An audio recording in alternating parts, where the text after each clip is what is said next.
ஸ்ரீ குருப்யோ நமக. இன்றைய தினம் ஆண்டாள் நாச்சியார் பற்றி காண்போம். ஒவ்வொரு முறையும் பெருமாள் அவதரிக்கும் பொழுது தாயாரும் அவதரிக்கிறாள்.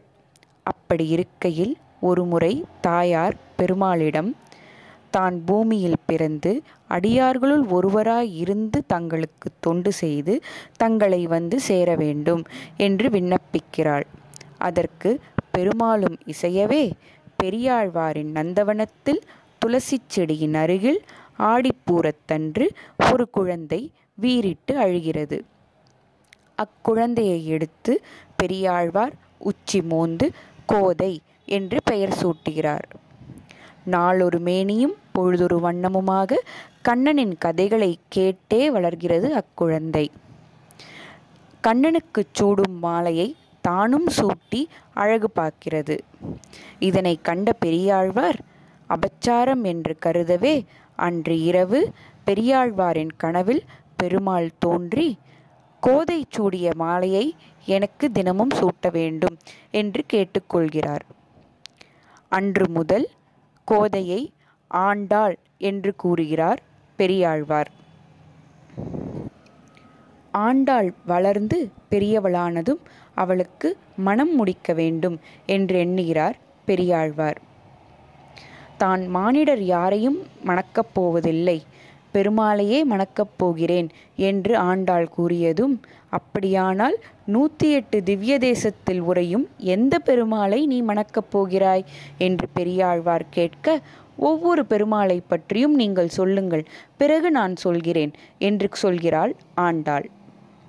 அப்பொழுது ஒவ்வொரு பெருமாளை பற்றி பெரியாழ்வார் சொல்லிக் கொண்டிருக்கையில் ஸ்ரீரங்கத்தில் உறையும் ரங்கநாதர் பற்றி கூறுகையில் அவரது முக அழகும் வடிவழகும்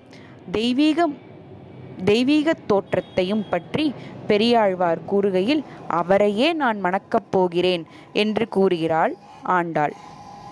எவ்வாறு அரங்கனுக்கு தன் மகளை மனம் முடித்து கொடுப்பது என்று சிந்தித்து பெரியாழ்வார் உறங்கும் நேரம் அவர் கனவில் தோன்றி அரங்கநாதர் ஆண்டாளை மணக்கோலத்தில் எமது கோவிலுக்கு அழைத்து வரவும் என்று கட்டளையிடுகிறார்.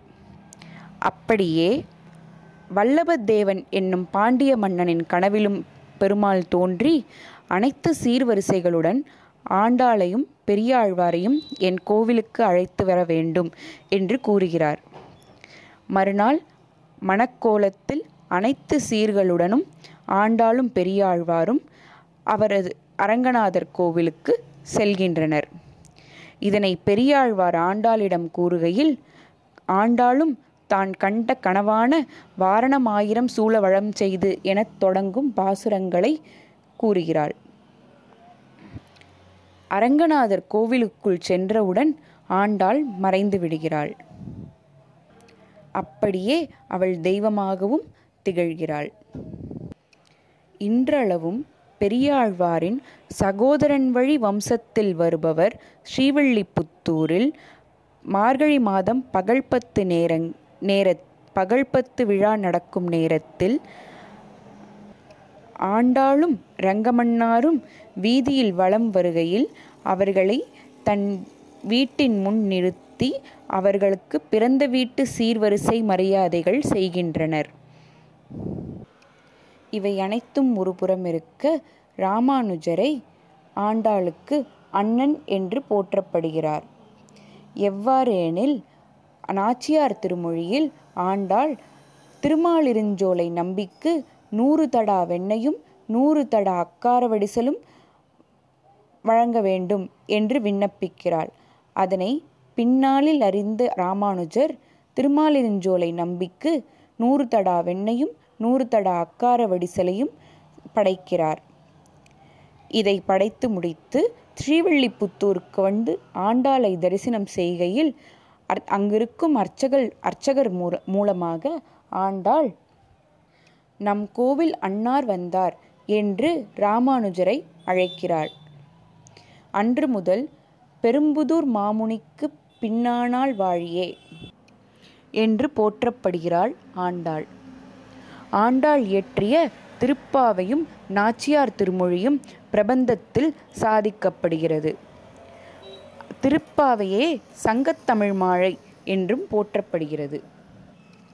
பூமி தேவியின் அம்சமாகவும் அவதரித்து திருமாலுக்கெனவே வாழ்ந்து திருப்பாவை மற்றும் நாச்சியார் திருமொழியை நமக்கு அருளிச் செய்து அரங்கநாதரின் நாயகியாய் விளங்கும் ஆண்டாள் திருவடித்தாமரைகளை போற்றி ஆண்டாள் திருவடிகளே சரணம் என்று கூறி நாளை திருப்பானாழ்வார் பற்றி காண்போம்.